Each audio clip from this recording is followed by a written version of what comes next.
ದ್ರಾವಿಡ ನಾಡಲ್ಲಿ ಈಗ ವಿಜಯ್ ಯುಗ ಆರಂಭ ಆಗ್ತಾ ಇದೆ. ಭರ್ಜರಿ ಜಯಭೇರಿಯ ಬಳಿಕ ನಟ ವಿಜಯ್ ಸಂಚಲನ ಸೃಷ್ಟಿಯಾಗಿದೆ. ಗೆಲುವಿನ ಬಳಿಕ ಫುಲ್ ಆಕ್ಟಿವ್ ಆಗ್ತಾ ಇರುವಂತದ್ದು ವೇಲಾಯುಧಂ. ದ್ರಾವಿಡ ನಾಡಲ್ಲಿ ವಿಜಯ್ ಯುಗಾರಂಭ ಶುರುವಾಗ್ತಿದೆ. ಭರ್ಜರಿ ಜಯಭೇರಿ ಬಳಿಕ ನಟ ವಿಜಯ್ ಈಗಾಗಲೇ ಸಿದ್ಧತೆಗಳನ್ನ ಮಾಡ್ಕೋತಾ ಇದ್ದಾರೆ. ಗೆಲುವಿನ ಬಳಿಕ ಫುಲ್ ಆಕ್ಟಿವ್ ಆಗಿದ್ದಾರೆ. ನೂತನ ಶಾಸಕರ ಸಭೆಯನ್ನ ನಡೆಸುತ್ತಿರುವಂತದ್ದು ಜನನಾಯಕನ್ ವಿಜಯ್. ಟಿವಿಕೆ ಪಕ್ಷದ ಕಚೇರಿಯಲ್ಲಿ ಮಹತ್ವದ ಸಭೆ ನಡೀತಾ ಇದೆ. ನೂತನ ಶಾಸಕರ ಸಭೆಯನ್ನ ನಡೆಸ್ತಾ ಇದ್ದಾರೆ ಜನನಾಯಕನ್. ಟಿವಿಕೆ ಪಕ್ಷದ ಕಚೇರಿಯಲ್ಲಿ ಮಹತ್ವದ ಸಭೆ ನಡೀತಾ ಇದೆ. ಭರ್ಜರಿ ಜಯಭೇರಿ ಸಾಧಿಸಿರುವಂತದ್ದು ಮೊದಲ ಎಂಟ್ರಿಯಲ್ಲೇ ಈಗ ನೂತನ ಶಾಸಕರ ಸಭೆಯನ್ನ ನಡೆಸ್ತಾ ಇದ್ದಾರೆ.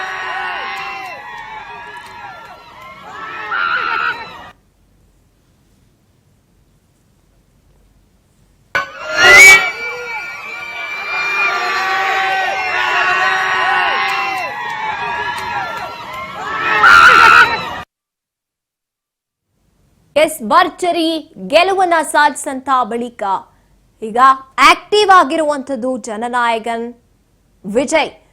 ಅವರ ಪ್ಲಾನ್ಸೇ ಡಿಫರೆಂಟ್ ಆಗಿದೆ, ವಿಭಿನ್ನವಾಗಿದೆ. ಇವಾಗ ಚುನಾವಣೆಗೆ ಆಯ್ಕೆಯಾಗಿ ಎಲೆಕ್ಷನ್ ನಿಂತಾಗ್ಲಿಂದ ಕೂಡ ಸಾಕಷ್ಟು ವಿಭಿನ್ನವಾದ ನಡೆ ಅವರಲ್ಲಿ ಕಾಣಿಸ್ತಾ ಇರುವಂತದ್ದು. ಇನ್ನು ಗೆಲ್ಲಬಾರದು ಅನ್ನೋದಕ್ಕೆ ಏನೇನೆಲ್ಲ ಪಿತೂರಿಗಳು ನಡೀತು ಎಲ್ಲವನ್ನ ಮೆಟ್ಟಿ ನಿಂತು ಗೆದ್ದು ಸಾಧಿಸಿರುವಂತದ್ದು. ಈಗ ಸರ್ಕಾರ ರಚನೆಗೆ ಕೂಡ ಇನ್ನೂ ಕೆಲವೊಂದಷ್ಟು ಜನ ಬೇಕಾಗುತ್ತೆ. ಅದಕ್ಕೆ ಏನೇನೆಲ್ಲ ಸಿದ್ಧತೆಗಳು ಬೇಕು, ತಯಾರಿಯನ್ನ ಮಾಡ್ಕೋಬೇಕು, ಸಿದ್ಧತೆ ಮಾಡ್ಕೊಂತಾ ಇರುವಂತದ್ದು. ಇದು ವಿಜಯ್ ಗೆದ್ದ ನಂತರದ ಮೊಟ್ಟ ಮೊದಲ ಸಭೆಯನ್ನ ತಮ್ಮ ಕಚೇರಿಯಲ್ಲಿ ನಡೆಸ್ತಾ ಇದ್ದಾರೆ. ಫುಲ್ ಆಕ್ಟಿವ್ ಆಗಿದ್ದಾರೆ. ಗೆದ್ದೆ ಅಂತ ಬೀಗ್ತಾ ಇಲ್ಲ.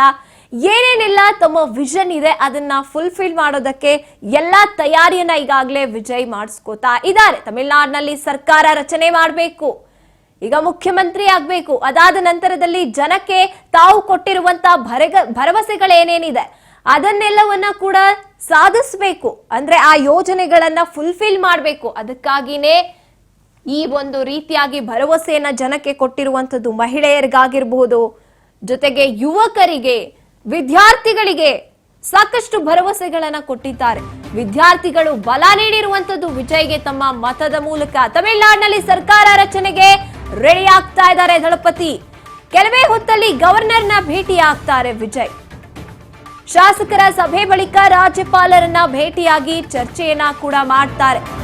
ಸರ್ಕಾರ ರಚನೆಗೆ ಹಕ್ಕು ಮಂಡಿಸುತ್ತಾರೆ ಜನನಾಯಕನ್. ರಾಜೇಂದ್ರ ವಿಶ್ವನಾಥ್ ಅರ್ಲೇಕರ್ ಜೊತೆ ಕೂಡ ಮಾತುಕತೆ ಆಗತ್ತೆ. ಸರ್ಕಾರ ರಚನೆಗೆ ಸಮಯವನ್ನ ಕೇಳಿದ್ದಾರೆ ಟಿವಿಕೆ ಅಧ್ಯಕ್ಷ ವಿಜಯ್. ತೀವ್ರ ಕುತೂಹಲವನ್ನ ಮೂಡಿಸುತ್ತಿದೆ ಟಿವಿಕೆಯ ನಂಬರ್ ಗೇಮ್. ತಮಿಳುನಾಡಿನಲ್ಲಿ ಸರ್ಕಾರ ರಚನೆಗೆ ರೆಡಿ ಆಗ್ತಾ ಇದ್ದಾರೆ. 108 ಅವರಿಗೆ ಇರುವಂತಹ ಪಕ್ಷಕ್ಕಿರುವಂತಹ ಸಂಖ್ಯೆ. ಆದ್ರೆ ಮ್ಯಾಜಿಕ್ ನಂಬರ್ ಫುಲ್ಫಿಲ್ ಮಾಡಕ್ಕೆ ಇನ್ನೂ 10 ಜನ ಬೇಕು. ಯಾವ ರೀತಿ ಸಿದ್ಧತೆ ಮಾಡ್ತಾರೆ, ಎಲ್ಲಿಂದ ನಾಯಕರುಗಳನ್ನ ಅಥವಾ ತಮ್ಮ ಪಕ್ಷಕ್ಕೆ ಬೇಕಾದಂಥವ್ರನ್ನ ಕಲೆ ಹಾಕ್ತಾರೆ, ಸಾಕಷ್ಟು ಕುತೂಹಲ ಮೂಡಿಸಿದೆ. ಈ ಕಡೆ ಅವರು ಆರಂಭದಲ್ಲೇ ಹೇಳಿರ್ತಾರೆ, DMK ನನ್ನ ರಾಜಕೀಯ ಎನಿಮಿ. ಈ ಕಡೆ ಬಿಜೆಪಿ ನನಗೆ ಎನಿಮಿನೇ. ಈಗ ರಾಜಕೀಯದ ವಿಚಾರಕ್ಕೆ ಅಂತ ಬಂದಾಗ DMK ಎನಿಮಿ ಅಂತ ಹೇಳ್ತಾರೆ. ಅಂದ್ರೆ ತಮ್ಮ ಸಿದ್ಧಾಂತಗಳೇನಿದೆ ಈ ಬೇರೆ ಪಕ್ಷಗಳ ಸಿದ್ಧಾಂತಗಳಿಗಿಂತ ವಿಭಿನ್ನವಾಗಿದೆ.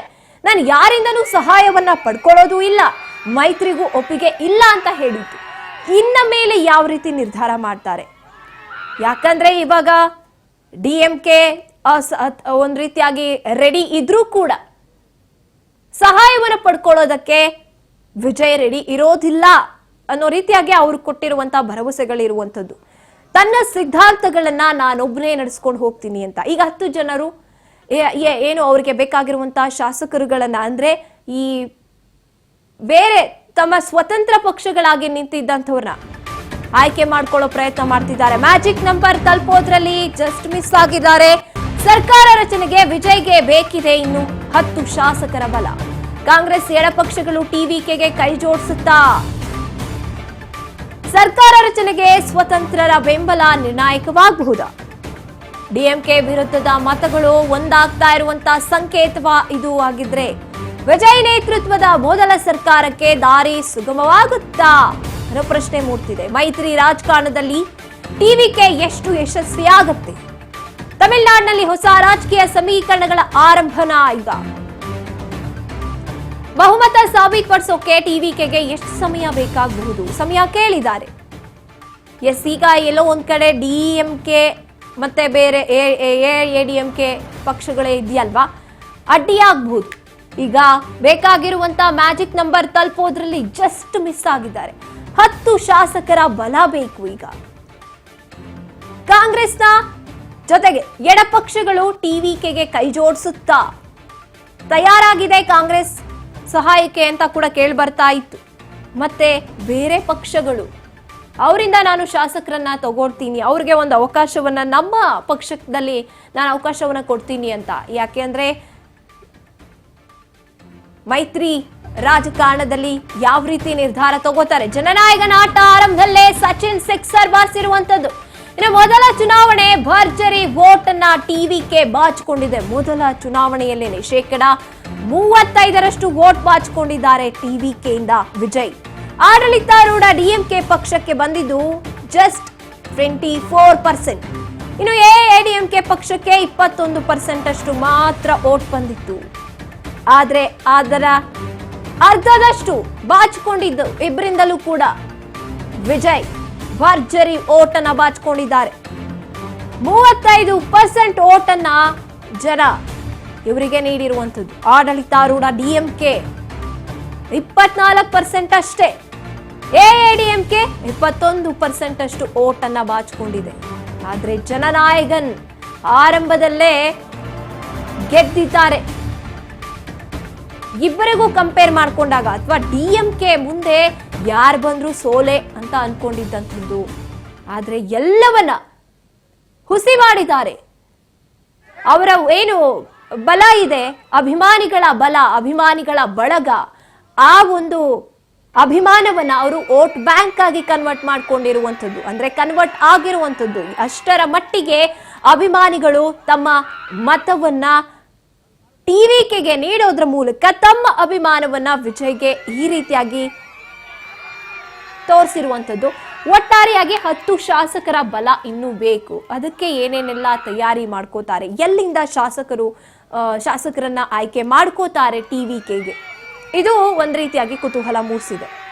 ಇನ್ನು ಬೇರೆ ಸ್ಟ್ರಾಂಗ್ ಆಗಿರುವಂತ ಯಾವುದೇ ಪಕ್ಷಗಳಿಂದ ನನಗೆ ಯಾವುದೇ ರೀತಿಯಾದಂತಹ ಸಹಾಯ ಬಲ ಬೇಡ ಅಂತ ಹೇಳಿರುವಂಥದ್ದು.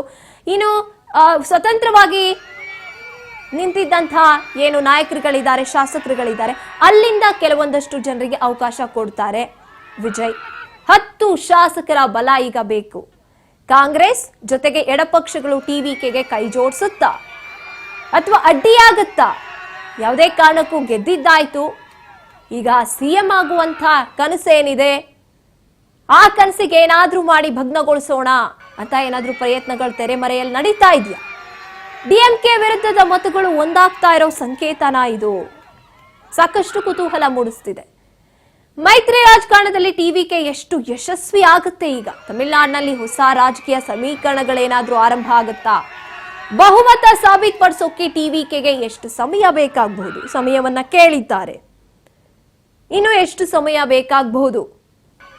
ಇದೆಲ್ಲವೂ ಕೂಡ ಒಟ್ಟಾರೆಯಾಗಿ ತಮಿಳುನಾಡಿನ ಜನತೆ ವಿಜಯ್ ಪರವಾಗಿ ನಿಂತಿದ್ದಾಗಿದೆ. ಈಗಾಗಲೇ ಅವ್ರು ಕೊಟ್ಟಂತ ಭರವಸೆಗಳು 60 ವರ್ಷಕ್ಕಿಂತ ಕಡಿಮೆ ವಯಸ್ಸಿನ ಮಹಿಳೆಯರಿಗೆ ಮಾಸಿಕ 2,500 ಧನ ಸಹಾಯ ನೀಡೋದಾಗಿರ್ಬೋದು, ಮತ್ತೆ ವಾರ್ಷಿಕವಾಗಿ 6 ಉಚಿತ ಗ್ಯಾಸ್ ಸಿಲಿಂಡರ್ಗಳ ನೀಡ್ತೀನಿ ಅಂತ ಭರವಸೆಯನ್ನ ಕೂಡ ಕೊಟ್ಟಿದ್ದಾರೆ. ಸಾಕಷ್ಟು ರೈತರಿಗೆ ಸಾಲ ನೀಡೋದ್ರಿಂದ ಹಿಡಿದು ಉದ್ಯೋಗ ಮತ್ತೆ ಆಡಳಿತದ ದೃಷ್ಟಿಯಿಂದ ಏನೇನೆಲ್ಲ ಸಹಾಯ ಮಾಡಬೇಕು, ಯುವ ಸಬಲೀಕರಣಕ್ಕೆ ಏನೇನೆಲ್ಲ ತನ್ನಿಂದ ಸಾಧ್ಯವಾಗುತ್ತೆ, ವಿದ್ಯಾರ್ಥಿಗಳಿಗೆ ಏನೇನೆಲ್ಲ ಸಹಾಯವನ್ನು ಮಾಡಬೇಕು,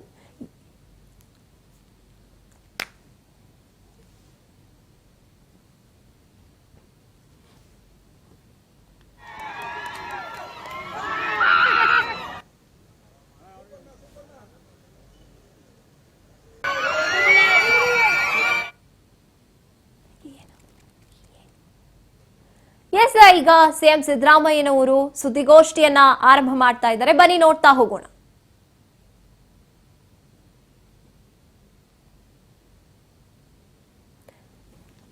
ಎಸ್, ದಾವಣಗೆರೆ ಹಾಗೇನೆ ಬಾಗಲಕೋಟೆ ಎರಡೂ ಕಡೆಗಳಲ್ಲಿ ಜಯಭೇರಿಯನ್ನ ಬಾರಿಸಿರುವಂತದ್ದು ಕಾಂಗ್ರೆಸ್. ಹಾಗಾಗಿ ಇದೇ ವಿಚಾರವಾಗಿ ಸಿಎಂ ಸಿದ್ದರಾಮಯ್ಯನವರು ಇವತ್ತು ಸುದ್ದಿಗೋಷ್ಠಿಯನ್ನ ನಡೆಸ್ತಾ ಇರುವಂತದ್ದು. ಇನ್ನೇನು ಕೆಲವೇ ಕ್ಷಣಗಳಲ್ಲಿ ಆರಂಭ ಆಗುತ್ತೆ. ಗೆಲುವಿನ ನಂತರದ ಏನೇನೆಲ್ಲ ಪ್ಲಾನ್ಸ್ ಇದೆ ಎಲ್ಲವನ್ನ ಸಿಎಂ ಸಿದ್ದರಾಮಯ್ಯ ಅವರು ಸುದ್ದಿಗೋಷ್ಠಿಯನ್ನ ನಡೆಸಿ ನಿರ್ಧಾರವನ್ನು ತಗೋತಾರೆ. ಪಂಚರಾಜ್ಯ ಫಲಿತಾಂಶದ ಬಗ್ಗೆ ಕೂಡ ಸಿಎಂ ಮಾತನಾಡುವಂಥದ್ದು. ಸಿಎಂ ಸಿದ್ದರಾಮಯ್ಯ ಅವರು ಸುದ್ದಿಗೋಷ್ಠಿ ಆರಂಭ ಆಗಿದೆ. ಪಂಚರಾಜ್ಯ ಫಲಿತಾಂಶದ ಬಗ್ಗೆ ಸಿಎಂ ಮಾತನಾಡ್ತಾರೆ. ಒಂದ್ ರೀತಿಯಾಗಿ ಪಾಸಿಟಿವ್, ನೆಗೆಟಿವ್ ಎರಡೂ ವಿಚಾರಗಳು ನಡೆದಿದೆ. ಕೇರಳದಲ್ಲಿ ಕಾಂಗ್ರೆಸ್ ಗೆದ್ದಿದೆ. ಈ ಕಡೆ ನಮ್ಮ ಕರ್ನಾಟಕದ ವಿಚಾರಕ್ಕೆ ಅಂತ ಬಂದಾಗ ಬೈ ಎಲೆಕ್ಷನ್ ನಲ್ಲಿ ಎರಡೂ ಕಡೆಗಳಲ್ಲೂ ಜಯಭೇರಿ ಕಾಂಗ್ರೆಸ್ಗೆ. ದಾವಣಗೆರೆ ದಕ್ಷಿಣ ಹಾಗೇನೆ ಬಾಗಲಕೋಟೆ ಎರಡೂ ಕಡೆಗಳಲ್ಲೂ ಕೂಡ. ಅದೊಂದು ಕಡೆ ಆದ್ರೆ ಪಂಚರಾಜ್ಯದಲ್ಲಿ ಮುಂಚೆಗೆ ಕಂಪೇರ್ ಮಾಡಿದ್ರೆ ಒಂದಷ್ಟು ಬೆಳವಣಿಗೆ ಕಾಂಗ್ರೆಸ್ನಲ್ಲಿ ಆಗಿದೆ. ಅಂದ್ರೆ ಕೇರಳದಲ್ಲಿ ಕಾಂಗ್ರೆಸ್ನ UDF ಗೆದ್ದಿರುವಂಥದ್ದು, ಜೊತೆಗೆ ಹಿಂದೆಲ್ಲ ಎಷ್ಟು ಮತಗಳನ್ನ ಕಾಂಗ್ರೆಸ್ ಪಡ್ಕೋತಾ ಇತ್ತು ಅಥವಾ ಮತಗಳ ಅಂತರ ಇರ್ತಿತ್ತು, ಅಲ್ಲಿ ಬದಲಾವಣೆಯಾಗಿದೆ. ಅದೇ ವಿಚಾರವಾಗಿ ಏನೇನೆಲ್ಲ ಸಾಧ್ಯತೆಗಳು ಆಗಬಹುದಿತ್ತು ಮತ್ತೆ ಎಷ್ಟರ ಮಟ್ಟಿಗೆ ನಾವು ಅಂದ್ಕೊಂಡಿದ್ದಂಥದ್ದು ಸಾಧಿಸಿದೀವಿ, ಮುಂದಿನ ನಮ್ಮ ನಡೆ ಏನು. ಈಗ ಎರಡೂ ಕಡೆ ಗೆದ್ದಿದ್ದಾಯ್ತು, ದಾವಣಗೆರೆ ದಕ್ಷಿಣ ಹಾಗೇನೆ ಬಾಗಲಕೋಟೆ. ಸಾಕಷ್ಟು ಅಡೆತಡೆಗಳು ಉಂಟಾಯ್ತು. ದಾವಣಗೆರೆ ದಕ್ಷಿಣ ಅಂತ ಬಂದಾಗ ಅಲ್ಲಿ ಬಂಡಾಯದ ಬಿಸಿ ತಟ್ಟು, ಜೊತೆಗೆ ನಾಯಕರುಗಳು ಅವರವರೇ ಕಾಂಗ್ರೆಸ್ನ ಆಂತರಿಕವಾಗಿ ಕಿತ್ತಾಟಗಳು ನಡೀತಾ ಇತ್ತು. ಈ ಕಡೆ ಜಮೀರ್ ಅಹ್ಮದ್ ಖಾನ್ ಅವರು ಕೇರಳಕ್ಕೆ ಹೋದ್ರು, ಇಲ್ಲಿ ಬೈ ಎಲೆಕ್ಷನ್ ಬಿಟ್ಬಿಟ್ಟು ದಾವಣಗೆರೆ ದಕ್ಷಿಣದಲ್ಲಿ ಯಾವುದೇ ರೀತಿಯಾಗಿ ಪ್ರಚಾರಕ್ಕೆ ಭಾಗಿಯಾಗಲಿಲ್ಲ. ಸಾಕಷ್ಟು ಕೆಂಡ ಕಾರ್ತಾ ಇತ್ತು ಹೈಕಮಾಂಡ್ ಜಮೀರ್ ಬಗ್ಗೆ. ಆದ್ರೆ ಕೇರಳದಲ್ಲಿ ಅವ್ರು ಸಾಧಿಸಿ ತೋರಿಸಿದ್ದಾರೆ.